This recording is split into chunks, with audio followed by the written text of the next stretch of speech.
Best worst case scenario podcast. That's what you tell yourself when you go to sleep in your alcoholic bed as you're drinking your wine and your beer and your scotch all at the same time. Alcoholic bed? What makes it alcoholic, huh? Because you're in it. Oh, that's funny. I thought you were going to say there's like vomit stains and piss stains and shit stains all over it. Well, if you want to volunteer that information, Dana, No. you know? That's what an alcoholic's bed would look like. You know, I think an alcoholic's bed is a very vague concept. You know, it's just wherever there happens to be flat ground when they pass out. You know what I mean? It's like that could be a back alley. It's pretty sad. Could be a hay bale. I've woken up on the ground before, and Yeah. I didn't know how I got there. Kind of supernatural.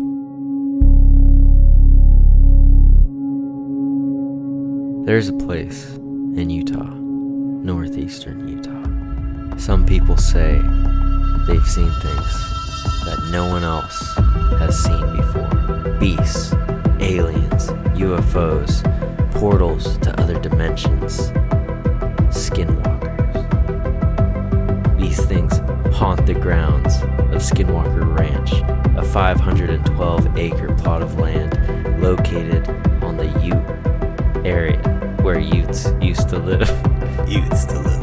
And the Navajo people are also into that too, because they're the ones who coined the term skinwalker.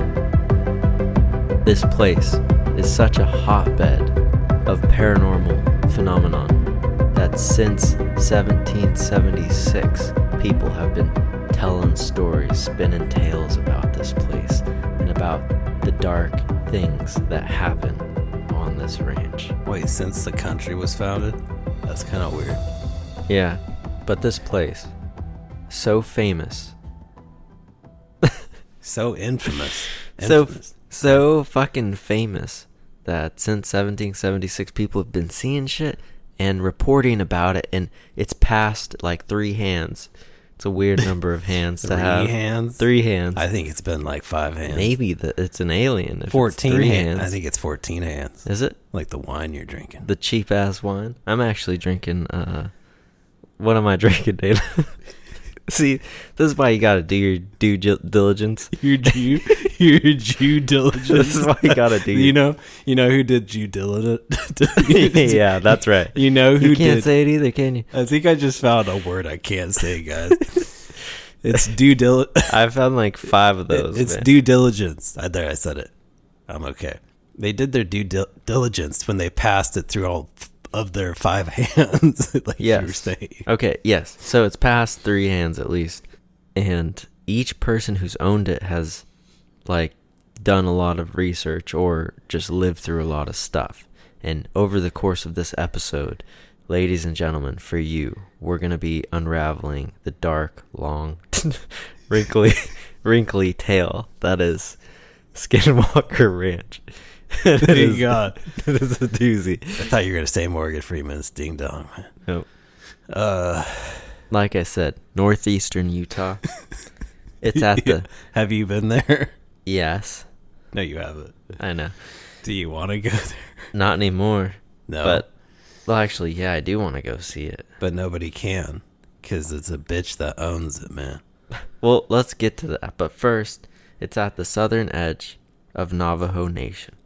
What's Navajo Nation? I don't know, man. I think it's like their nation. They got a nation of... Navajo, yeah. But the history goes back really far, because the Ute people arrived to Utah in the 13th. They arrived to Utah, and the Navajo arrived in the early 1600s. Oh. So they were trying to, like, do some land grabbing? Some ass grabbing? There might have been some ass grabbing. They were some slaves and people that sold slaves, and it was not a good time to be a Ute or a Navajo. But they had a lot of fighting. Apparently, the Navajo were kicked from the land. Literally. And the Navajo allegedly cursed the ground the Utes were on, which happened to be that like basin area that Skinwalker Ranch is on. And well, there was a big war, right, between the natives, those two. Was there? The Utes were, I think, selling the Navajo into. They're capturing Navajo and selling them as slaves to the white people. That's weird because I read that the Navajo were more aggressive and warlike and that they were selling the Utes to slavery. Well, maybe it depends on which tribal website you go to. Probably. Probably. They both say they captured each other. Actually, you guys. So maybe it was both of them. Yeah. But the Navajo are the ones that cursed the land when they got kicked out. They're like, those skinwalkers are going to get you if you guys don't give us your land. But no, they actually might have cursed it. And that would explain why everything happens on that ranch. That does. The Ass Grabber Ranch. So, one thing you should know about northeastern Utah is that it's a pretty arid climate, has hot, dry summers, and cold-ass, snowy winters. It's a hotbed and an ice bath. It has a lot of mountainous terrain, primarily consisting of the Uinta Mountains. The Uinta? What are Uinta? Mountains. Yeah, there we go. Yeah, nailed it. Which are part of the Rocky Mountain Range. It features high elevation valleys with significant snowfall. Yeah, it's very high elevation. Cooler temperatures compared to lower elevations, which makes sense. Does it? It's very logical. Sound like an That's like astrophysicist. saying warmer is warm. Or warm is warmer than cold. You should be an anchor man. The basin areas between the mountains tend to be drier with more extreme temperature swings. So that's the layout of this place, Utah. It's the land of the Mormons, land of the brave and the free and the weird, and the creepy skinwalkers. There's a lot going on there. It's like a party tent, party state every fucking night. I gotta say, I'm still on the run from the Mormons. They've, as I speak this podcast, Dane and I are hiding out because the Mormons have been coming by and they've been looking for me and they will not leave me alone. It's because he accepted a fucking Bible. I was being nice, man. Because there were these two cute girls. No, it's like, I'll take that book right off your hands. That's not why I was just being nice. I think it was. I think he's planning to write his phone number in Regardless, the Bible. now I'm stuck here in my house and I can't leave because they're watching my place and they're listening to us talk about them right now. Yeah, he's pretty much snowed in. Like, I have to go to the grocery store by myself. I'm snowed in? Get a list of things he wants, and I have to fucking bring it back for him. Anyways, Utah, it's a arid, dry-ass, kind of cold place. You can't say Utah without sounding like a rancher or a Utah. Utah. Utah. Utah. Utah. Utah. It's just fun to say, guys. Give it a try. It sounds like a word that Matthew McConaughey made up. So, this place is this ranch in northeastern Utah. And I gotta say, even as far back as 1776, like I was saying, Franciscan missionary Sylvester Velez de Escalante Get out of here. documented a historical account when he wrote about strange fireballs in the sky while camping in El Rey, which was a close place to Skinwalker Ranch. In El Rey. Wow. Yeah, which means the king. So, even from that time, this missionary has been seeing... This missionary was put in a weird position, right? Is that what you're saying? he was put in missionary position. He was put in a position he's not familiar with. And he saw some fireballs coming at him. Some big old fiery balls. Right up in his face. Right up in his face. I don't know how that'd work, man. And he liked it. Maybe I don't understand. He was never into missionary again. But repeated sightings of human-like creatures have led some to invoke the name Skinwalker to the ranch. And I gotta say that the Navajo, what a Skinwalker actually is, technically, according to them, maybe, it's a shape-shifting character from their folklore. And they're like werewolves or evil witches who can transform themselves into the creatures of their choosing. Yeah. They're usually male, too, which is funny because they're witches. You can be a witch, man. It's called a warlock. Anyways. It's terrible. Dana, why don't you take it away? Where does this story begin? Edith, god damn, I can't remember. Well, you had this other couple who owned the property from 1934, I think, to 1994. So they were there for like 60 years. This married Wait, couple. 60 years? Yeah. Man, they must have liked that probing. So I'm sure they saw some action on that ranch. Well, maybe that's why they never left. Maybe. They left the gates and the doors unlocked all the time and the sheets off their butt cheeks. The sheets off their butt cheeks? Wow. I've never heard it said like that. But it's good, man. You've coined a new term. They You left the sheets off your butt cheeks. they slept in the nude every night, even when it was cold. They didn't know what clothes were. No, this couple owned it for 60 years, and supposedly they never reported anything strange. Because they were into it. No. It's interesting because the family after them, so he passed away in 1987. Were they blind? No. Okay. And then she, God, I wish I remembered their names. She passed away in 1994. Edith. It was Edith. Edith and another dude. Oh, Kenneth.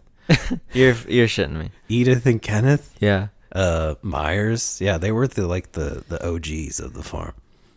And that's how Fred Myers got its start. There's a lot of probing, a lot of ranchery stuff going on. Yeah, Nightmare on Elm Street stuff. So she passed away in 1994, but they abandoned the farm in like 1992, so it was vacant for like 2 years. Wait, they abandoned it? Yeah, because I thought they liked it. They did, but he died in 1987. Okay, and she was already elderly, so she had to move out into a home. And they didn't have any kids. No, well, if they did, they were moved out. That's so interesting. The farm vacated, and then this, I think it was maybe her son or something who took the property into son or something. Some fucking relative man named Garth. Wait. You're telling me Kenneth, Edith, and Garth? Are you fucking with me, Dana? No. Okay. I didn't make that connection. All right. But continue. Very Sherlock Holmesy of you. He sold the property to Terry Sherman in 1994. And that's when the crazy shit started happening.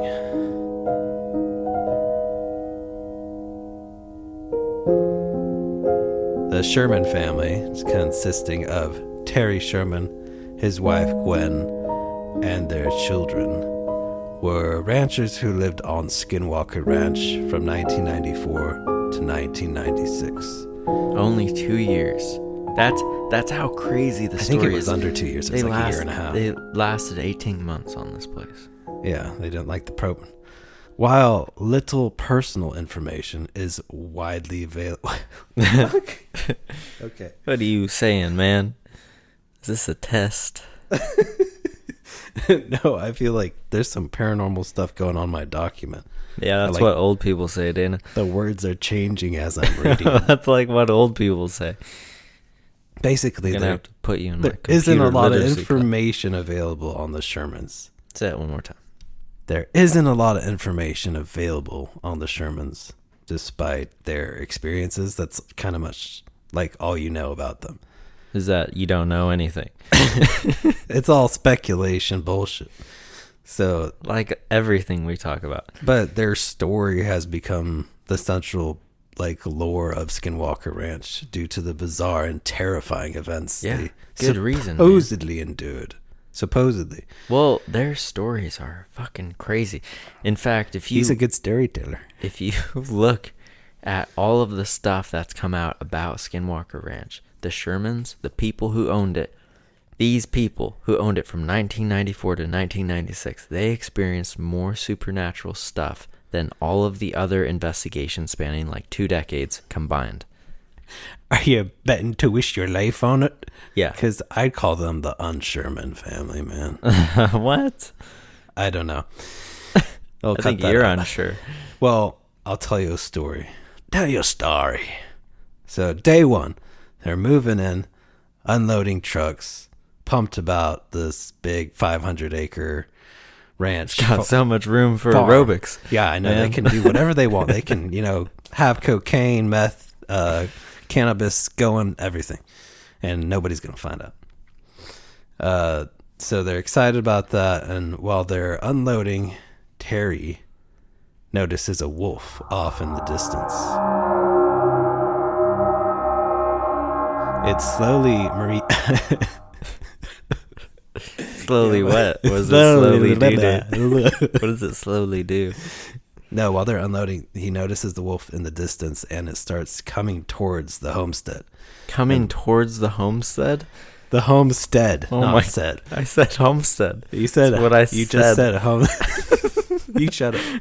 He notifies the rest of his family to be cautious and aware of the wolf. As Terry continues to watch it snake towards them, kind of winding towards them cautiously, but Like a snake. like it doesn't care either.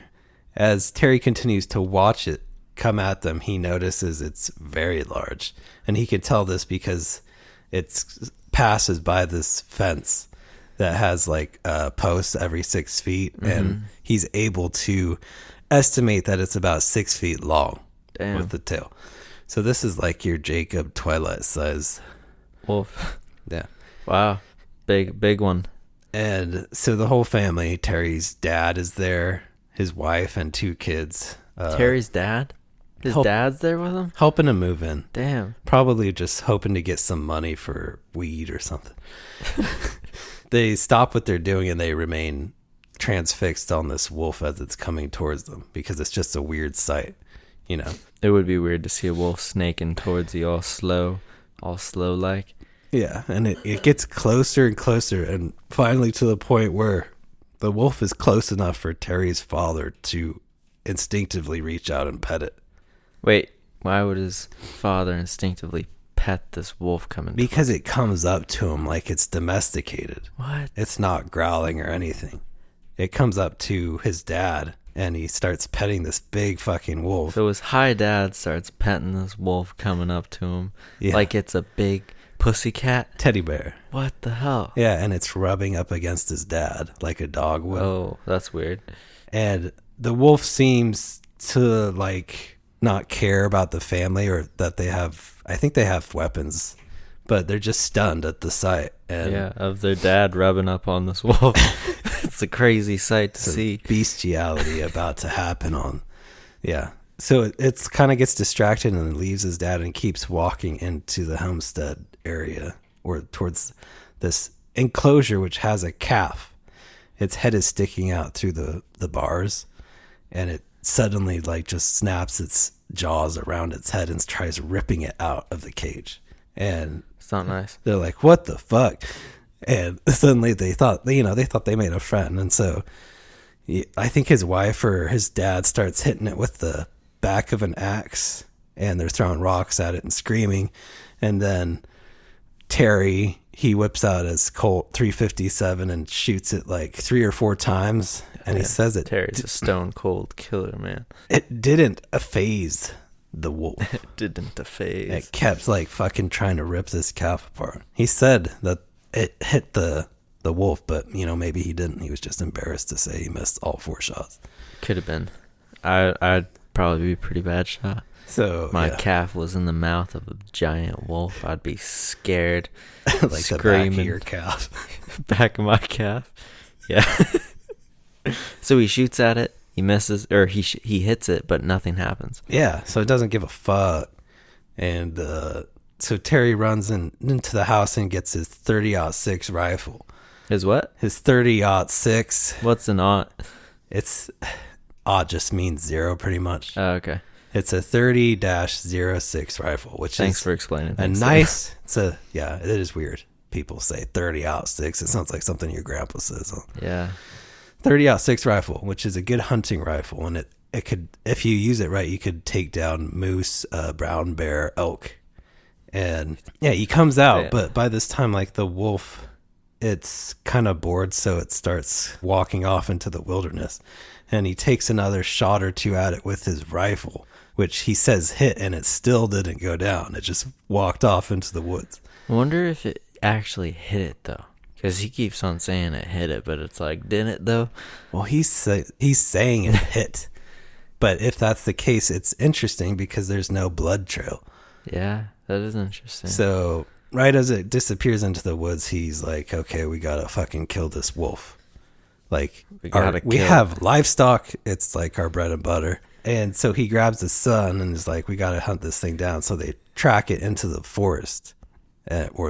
Not forest, the fucking whatever this is, woods. No, plains. There's no woods. Yeah, they track it up into woods. the rocks. No, not into the rocks. There's some woods around there. Are there? Yeah.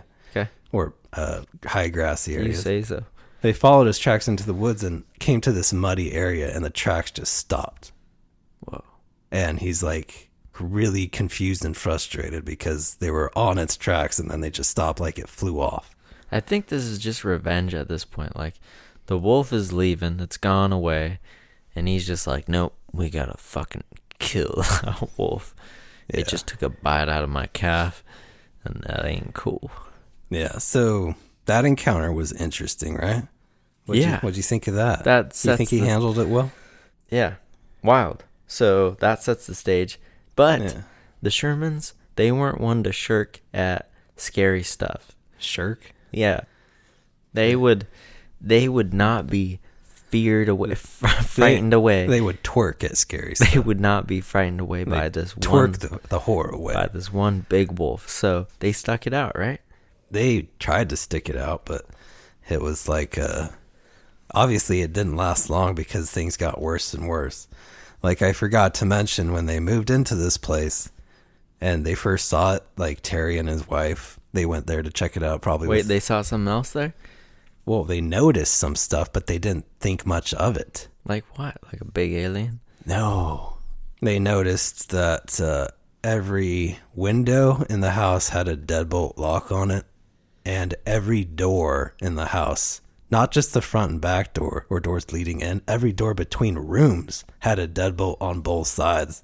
So you could really lock down the house if you wanted to, like section it off. Room by room. Right. But then I would just think the people who live there were kind of nuts. And that's what they thought. We don't know if they're not either. That's what they initially thought, was like, there's this couple living here before us and they were alone and paranoid maybe. So they took extra precautions to keep burglars out. Mm-hmm. And they're like, so this place is like kind of a fortress in a way. So they didn't think much of that when they bought it. But as time goes on, they start to realize why everything has a lock on it. And they actually started using them. The stuff they encounter, it's like it's a fucking movie, like Signs. Like, it just amps up higher and higher until they're not sleeping at night. What else has happened on this farm once they saw this wolf scenario happen? So basically, after the wolf appearance, they get settled in there, and it's a little bit of time goes by before his wife starts noticing something weird. And she thinks it's her memory at first. So she goes grocery shopping one day, brings it back, leaves everything on the counter, takes it out, puts it away, and goes into another room for like half an hour or something, and comes back, and all the groceries are back in the bags on the counter. You know, I feel like that's something most people say. Like, oh, I swear I folded my clothes and put them away. I swear I put away those groceries. And then you walk back and you're like, no, you didn't. It's a common thing. Yeah, I feel like I'm getting on you for that sometimes. I'm just being a devil's advocate here, like I always am. Like those, I swear I did those dishes in their sink there. I swear I did them. I don't know. It's so weird. It must be an alien invasion, You know what? I think they're your dishes that you didn't I think an alien came in here and made himself a peanut butter jelly sandwich and left it in the sink. You Dana would say that and expect me not to fucking care. Okay, so her memory started to go. That's what she thought. And then another occasion, she was taking a shower. She put her towel up on the hook, got in there, came out of the shower, and the towel was gone. Hey, don't laugh at her, man.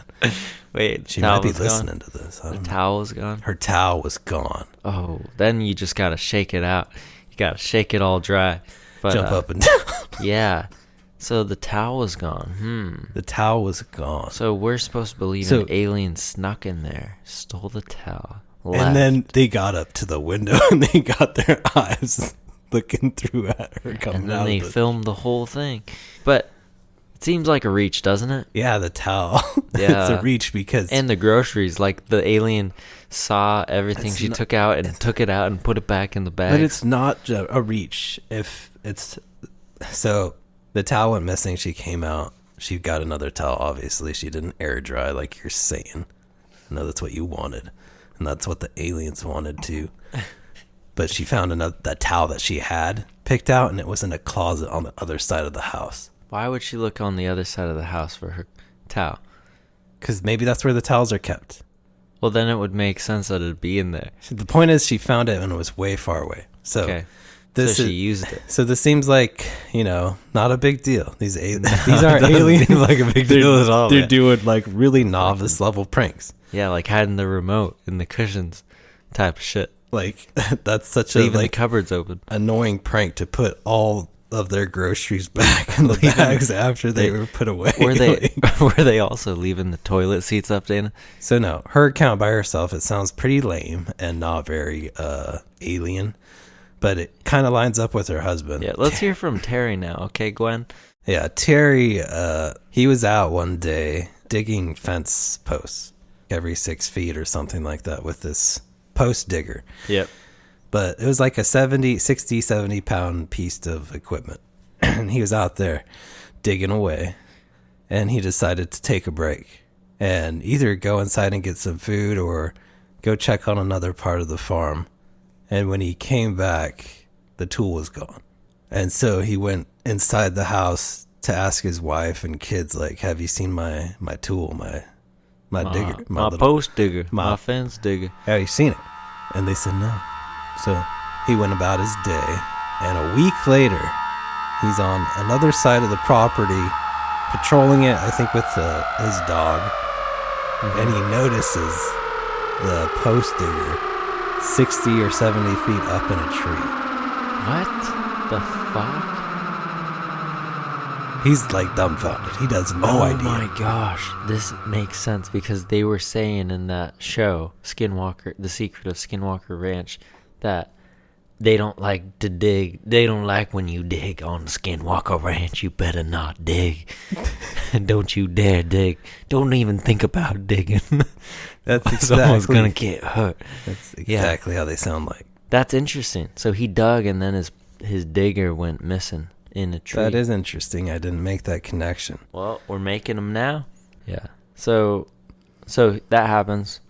Are you gonna tell me some actually like scary stuff though, or is this all gonna be about little pranks? Well, no. I think he's just he's trying. They're both trying to be logical about it because they don't want to admit that there's something paranormal. They just bought this property that was cost them $200,000 in 1994. Shut up. 200,000 in 1994. Okay, I guess that makes sense. I thought it was like I was picturing these people in like way older times. So that's probably double that at least in today's market. No, now that Skinwalker Ranch has the fame it does, that place is probably worth like way more now. Way more. Like 20 mil. Probably not that much, but like definitely more than like 2 million, I'd say. Just from the history side of it. Well, 200,000 actually sounds like a bargain because they had 500 acres. Yeah. That's why they were pumped about it, because I don't think they were super wealthy people, so they got this ranch on a deal sort of thing. Garth gave it to him for a deal. Wow. Anyways, thanks, Garth. So after some more time goes by, he starts noticing these lights at the end of his driveway at night. And for a while, he thinks they're car headlights. People getting lost on the road and then turning around. One day, he's just fucking annoyed with like the stuff going on, and he goes out there with his rifle and his dog to investigate the lights. And as he gets closer to these two lights, they start moving backwards away from him. And he notices there's no engine noise. There's no truck sound or car noise. They're just slowly moving back as he's walking towards them. Mm-hmm. and then they raise up and go up in the sky and disappear. I'd be like, hell no. Hell no. Nope. And then I'd go home. Yeah. That's terrifying. So after that occurrence, he's sitting on his front porch and he sees this orange orb in the sky, way off in the distance. And he pulls up his rifle that has a scope on it and he looks through, and this orb, he describes it as like a portal. It's opening up in this oval shape. And he can see this blue sky in the middle of it. Like at night. At night, he sees this blue sky coming through this orange orb. Like he's looking into another world or time. And then these black creatures start crawling through the portal. What kind of black creatures? Kind of lanky looking creatures are crawling out of the portal and then running into the bushes.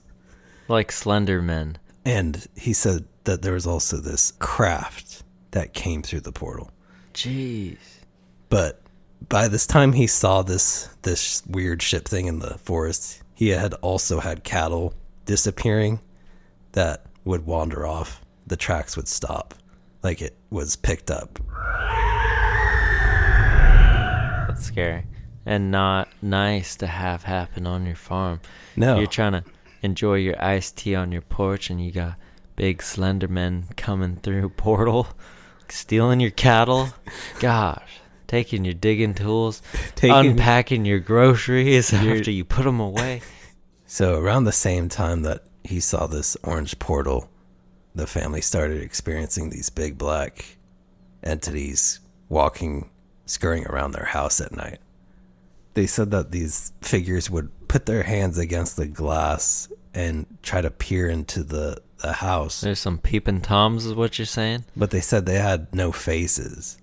So it's just like a black mass where their head should be. Jeez. Sound like Babadooks or, I don't know. Weird shit like Stranger Things or whatever. And so, but that's the... Would he go outside and try to shoot these? No, he's too scared. So they'd all huddle inside, kind of like Signs. Dude, I'd run out with my gun and be like, let's go. There's no way you would stay there if that kept happening. And then, so after that, like, the orange orb was kind of the scariest thing between that. But after that started happening, there was these blue orbs that would show up. I think he said they came through the orange portal. And these things, they said, were the scariest part of the whole experience, because they made, when it would get close to you, it would make you feel like this intense fear and anxiousness. I did hear this. Like you wanted to, like, crawl out of your skin. Wow. And you were just paralyzed by fear. And then when it would go away, you'd be fine. So, yeah, they supposedly experienced a fuck ton of things going on.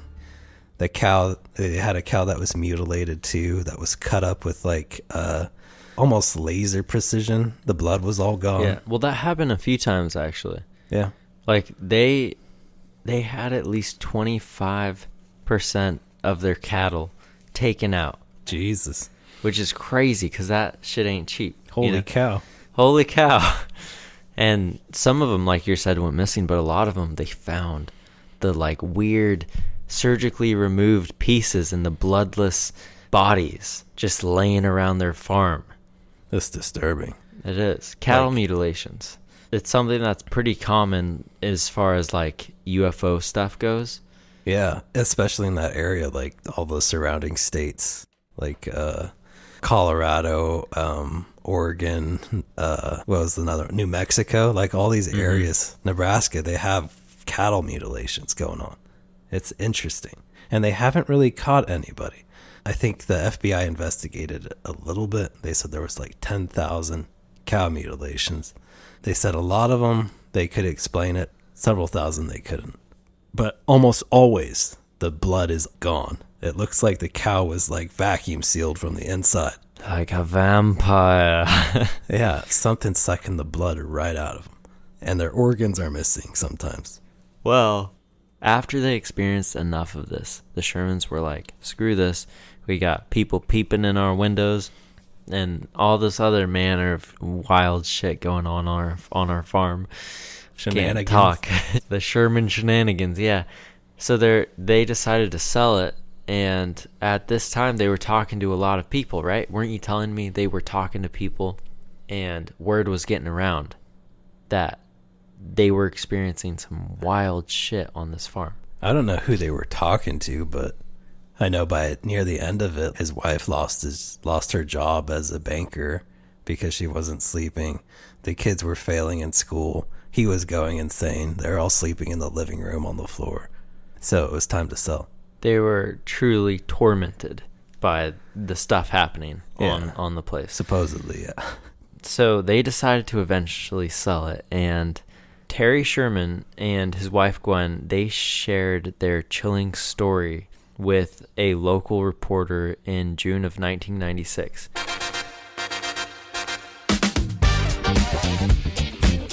It attracted a lot of attention, and within 3 months of the story's publication, Las Vegas real estate Magnato. He was not a magnet. He was for UFOs, though. He's a money magnet. Enthusiast Robert Bigelow. International gigolo. I've heard that he's likely spent more money investigating the UFO mystery than any person in history. Which means that, one, he's got a lot of money. And he's wasted a lot of money. And two, he's willing to throw a lot of it at UFOs. And what did they find? Well, let me tell you. How many tax loopholes did they find? He spent tens of millions of dollars over 30 years investigating this stuff. That's so funny. He not only gave financial support to individual researchers, but also established his own think tank. The National Institute for Discovery Science, or NIDS. That sounds like nerds to me. Well, that's what it was, because these stacked researchers and scientists from the top universities around the world have I don't know. Okay, maybe not that. They all came to the ranch and like slept over together in the same trailer. One thing that's interesting is that Robert Bigelow, when he got this ranch and when he established NIDS, he made it a point to go out and find scientists that were very skeptical of stuff. So he'd make it a point to find the people who were the least likely to be believers of UFO and to get into it and be like aliens, you know? That's what he says, yeah. So he heard from Terry Sherman himself what had happened on the ranch, and he was like, you know what? This sounds like a budding opportunity to research into everything paranormal, and so I'm going to buy this place. And you know what, Terry? Because you know this place, because you have quote-unquote backyard experience of this ranch, we want you to stay on, and we're going to pay you, and we want you to consult and be a part of this investigation. Are you sure? And for the first bit of it, Terry did. I thought it was the other. I thought Terry offered to stay on because he wanted to help out. Could have been that too. Like tomato. No. There's a big difference there because.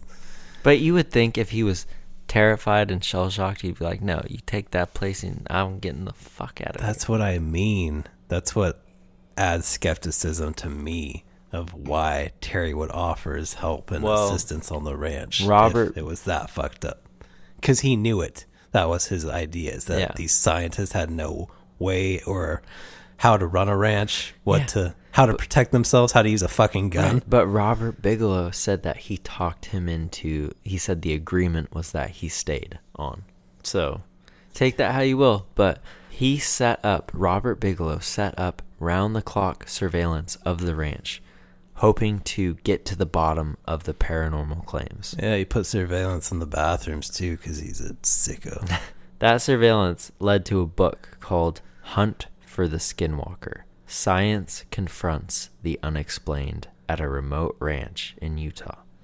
And in that book, several of the researchers claimed to have seen paranormal activities, but they were unable to capture any meaningful physical evidence. They had cameras pointed at every inch of that farm, supporting the Shermans' incredible stories. But they didn't catch Jack. One thing I gotta say about this ranch is that Robert Bigelow said that people will not believe the fact that this ranch had a sentience, meaning when you had the cameras pointed at a certain area, nothing would happen. They set up spontaneous photos in different places that would just go off randomly, and the cameras were blacked out at certain depths on pictures, meaning it would take pictures and it would show like the first 5 feet in front, and then the rest of it would just be black. Like something was in front of it? Is that what they're suggesting? Yeah, and in addition to that, they caught tubular rods, which... Tubular. Flying by. They caught lots and lots of orbs, especially around sick people, and I'm talking thousands of orbs. Sick, bro. So, yeah, Robert talked to him, to Terry, and he was blown away by the diversity of the encounters. And like I said, Terry stayed on with the investigation because Robert thought he might have like really important stuff to share with them. Yeah, I think he kept using the ranch despite Bigelow owning it. Like, I think he still stored his cattle and shit there. And his wife would come out to the ranch and help him out. That's funny. And there was one cow mutilation there while Nids were on the property. Yes, that brings me to another thing, is that when Robert bought it, he brought on 2 people, Bud Hopkins and Linda Howe. And Linda Howe was specifically known for investigating cattle mutilations, and she would do tissue samples. She would look at hemoglobin, and she was trying to see if there was any high heat used, like lasers, to cut these super accurate incisions into animals. In fact, she actually released a documentary in 1980 called A Strange Harvest, and it was about cattle mutilations and the government's supposed role in covering up all of these things happening where these cattle have their organs removed. And it's crazy, man. The way Robert, because I watched an interview with Robert Bigelow, and he said the ranch literally sent him messages, like it would communicate to him and he could communicate back, but it often sent like really tricky messages, and it would like appear to just fuck with them because they're all nerds. Yeah, and that's what you do with nerds, man. You fuck with them. That's what you do. Robert said he got very disturbed, and I watched an interview with this guy, and he seemed very level-headed. I think he's insane. He got really weird at this part of the interview, and he said he got disturbed towards the end. Something that happened to government people on the job really unsettled him. Did they get probed? No. What it was is called the hitchhikers. What this means is that he said that the phenomenon you experienced on the ranch would follow you home. And so he said that a lot of the researchers who were prevalent on this thing, working, like taking measurements and spending a lot of time on the ranch, they would go home and they would start to experience some weird shit happening in their life, totally almost unrelated to the ranch. Like their groceries would get put away for them. But it was just things. It was just their wife. I don't know exactly. He wouldn't say. I think he was trying to like... They found poop on their toothbrush. He was trying to titillate us, but he was just saying that likes titillating.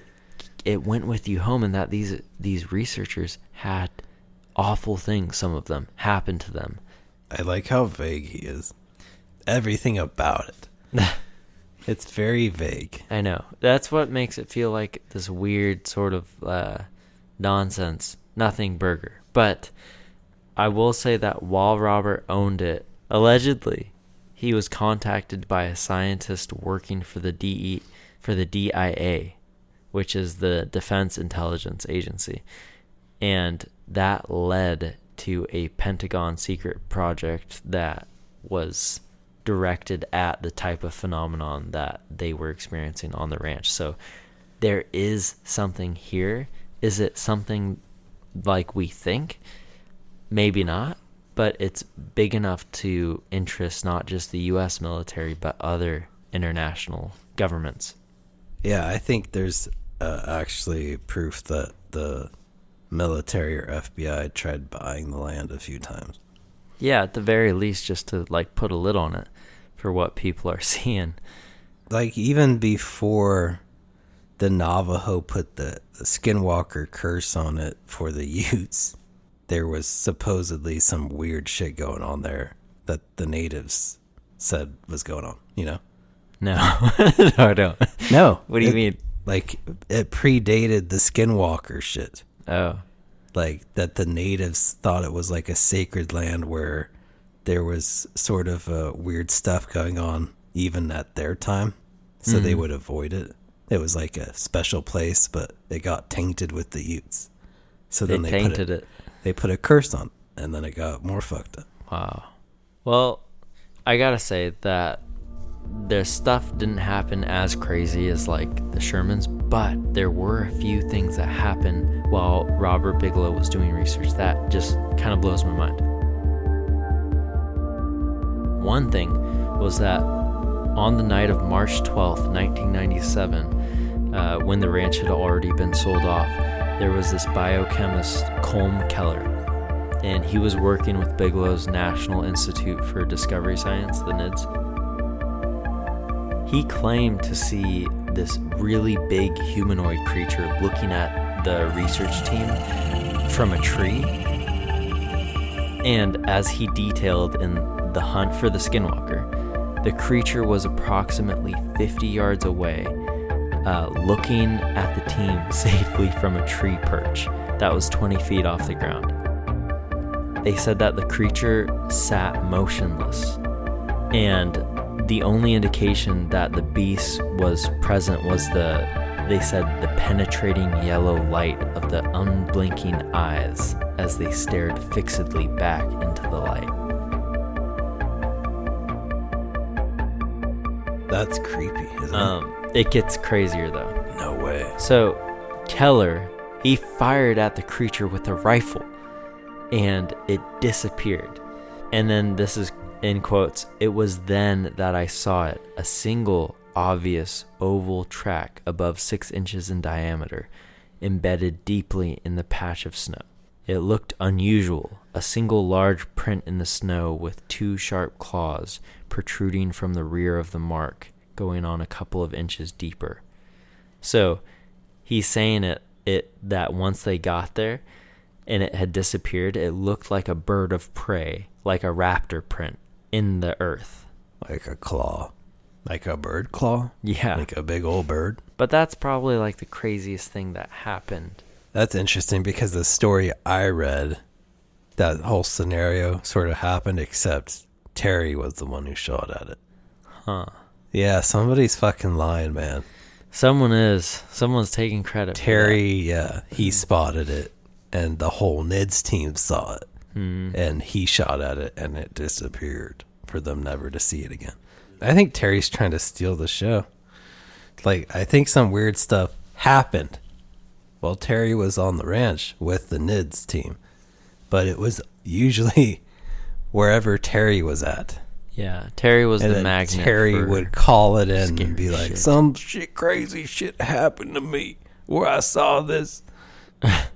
I just wish they had like some kind of live body cam they could put on Terry so they could see if what he's saying is even real. I know. That's a good idea, actually. So Robert bought it in 1996, and 20 years later, he resold it. I guess what happened was they just weren't finding enough stuff. Like, they were finding abnormalities here and there. Wait a second, he sold it in 2016? Yeah. But I thought the whole operation shut down in 2004.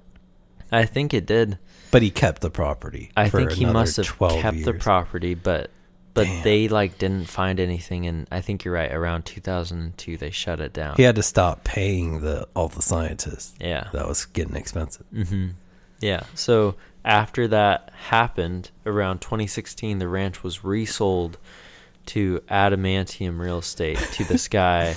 This fucking Superman villain, Adamantium. This guy looks like a little kid who was bullied to death, and then he became a badass. His name is Brandon Fogel. That was Fugel. Did I say Fogel? You said I Fogel. meant Fugel. Is it? I don't know. It's Maybe Fugel. it is Fogel. It's Fugel. Okay. Yeah, Brandon Adamantium. Fugel, and he's like this loaded dude. Like He's like a real Bruce Wayne. he He really tries to be Batman. I think he bought the ranch specifically for them to shoot a history TV show about. Not history, reality TV show. It's sensationalized. Yeah, no, it's the History is the network. Yeah, it's History Channel. run by History Channel now. Yeah. They've done a show called The Secret to Skinwalker Ranch. And if you guys haven't seen it, do what you want. Do what you want. I enjoyed it. You should watch at least the first episode. It's funny. It's like, It's not scripted at all. It's all real.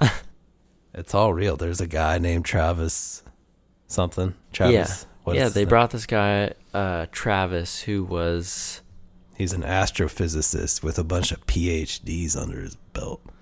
He talk like that.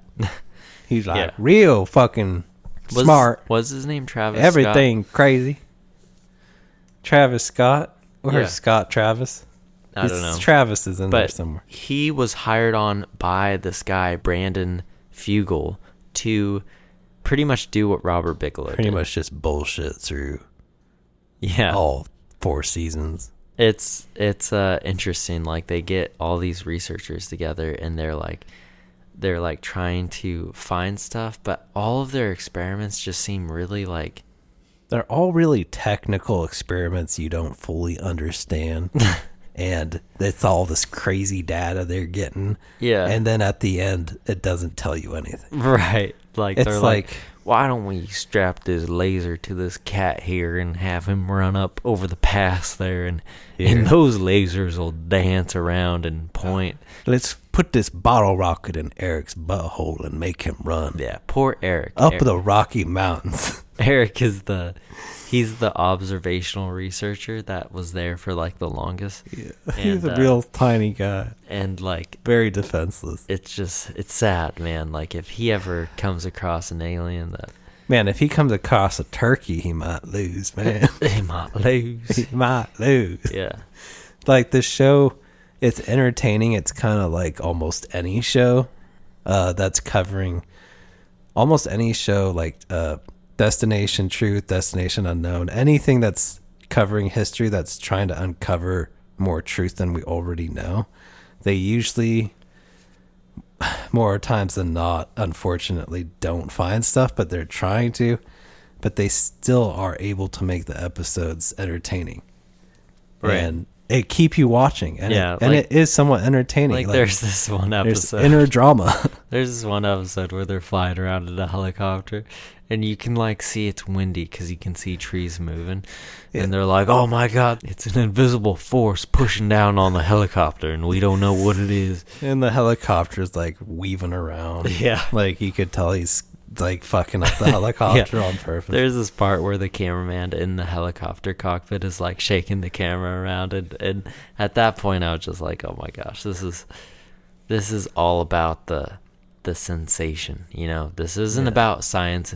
And in the show they were like, none of these accredited like newspaper journals or science journals will publish our work. And I'm like, well, if you look at the show, like, you guys kind of just like milk every little thing, and you just make it into like this weird, crazy phenomenon about everything. There's just this like lack of due diligence, you know? I mean, it's tough when you have a billionaire who's behind everything and he's trying to make money, but the goal is truth and discovery. But you can feel how scripted it is, and it sucks because you want there to be some fucking truth, Yeah. not just like, let's dig into this rock and oh no, we're hitting a hard part. Well, I guess we go back out of there. Yeah. Yeah, I guess something hard is in there. I guess we don't know. And maybe it's a big old ship, but we ain't gonna find out. Yeah, exactly. And like, even just getting them to dig, they're like, no, we don't dig. Every time we dig, Eric gets a hemorrhoid. It's an erection. Like, we don't dig because something bad happens every time. He gets the heebie-jeebies. Yeah, I get the heebie-jeebies when you dig, so you just cannot dig. Yeah, he said every time we dig, something bad happens, and I just don't want to go through that again. Yeah. But he doesn't say what happens. Right. Like, and it's like, he's like, it provokes something. It provokes something bad. But it's like, what are you guys doing if you're not there to provoke and measure? And I was like, give me a fucking shovel. I'll go out there, man. I'll dig. I'll fucking dig a hole everywhere. I'll dig all over the place. Yeah, he'll be all Shia LaBeouf up in there. Yeah. Digging holes. Yeah. Finding sploosh. Yeah, it's too bad. The whole show, if it was summarized, is like watching somebody fish every episode, and the fish bites, and they reel it in, and there's nothing on the line. That's like literally sums it up. Every fucking episode, and you're like, oh yeah, something, and then it's nothing. And then at the end of the episode, they cast it back out in the water, and you're like, oh god. I gotta watch the next episode. Yeah. Well, we got a new experiment. We're gonna tape lasers to all of our dicks, and we're gonna all run up there, and we're gonna dance around. We're gonna have an orgy on the top of that hill. Yeah. And we're gonna see where the light dances, and maybe it'll call in an alien, maybe it won't, but we'll see. All we know is it likes Eric's butthole. Yeah. Eric, you're gonna have to sacrifice yourself for the greater good. What were you saying the other day? That they'd like put Eric out in the woods for Dog Man and rub a bunch of peanut butter on his butt and be like, tie him to a tree. Yeah. I did say that. And they pretty much have to leave him like 5 miles or a couple miles away in order for it to work. See, man, I think they should hire us, and we can design the I think we can make Brandon Fugel's show so much better. Like, we would really take it in a direction he doesn't expect. Nobody does.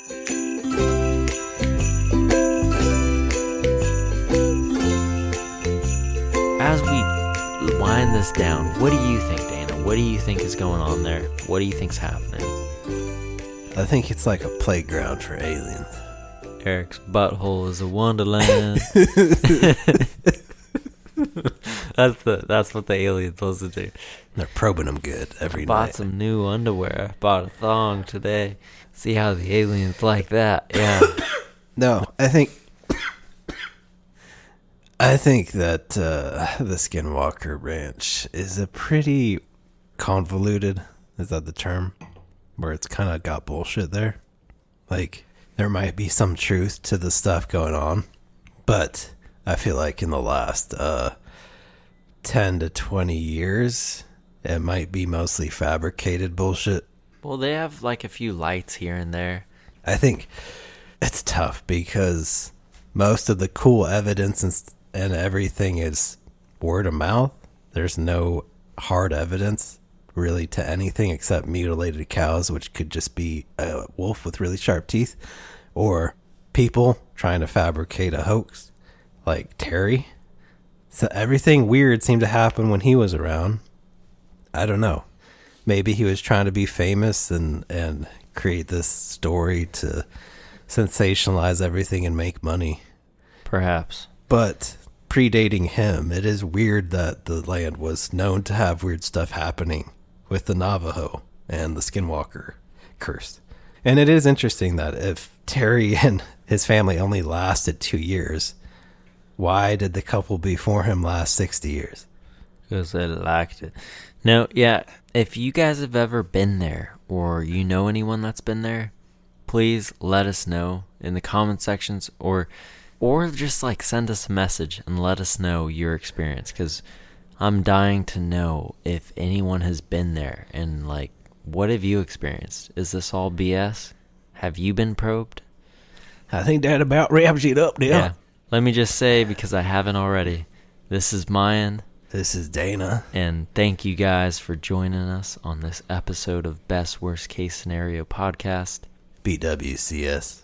Remember to like and subscribe, and if you really enjoyed the show, consider checking out our Patreon, where you can become a member and help support the podcast. Shenanigans bullshit. The podcast bullshit. The podcast stuff happened. So, yeah, rate the show on Spotify and follow us and subscribe on YouTube. Yeah. Stay safe. Cover your butthole. God bless America.